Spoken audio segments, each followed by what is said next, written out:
วัสดีตอนเช้าครับตอนนี้อยู่เหล่าไก่ครับ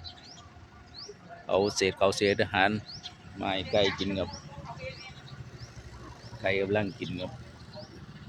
ต้องยืนเฝ้าครับแต่พอยืนเฝ้านี่นกพิราบนี่ลงเป็นฝูงเลยครับถ้าเผลอดิพอตะยางออกจากเหล่าไก่นี่ลงเป็นฝูงมาแย่งเขาไก่กินครับฟังทางนี้ก็กำลัง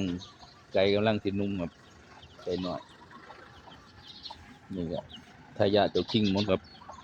ขอพัดเจ้าคิงนี่แม่สาวสีขาวนี่กำลังไข่ครับอันนี้เจ้าแดงกับทายาทเจ้าคิง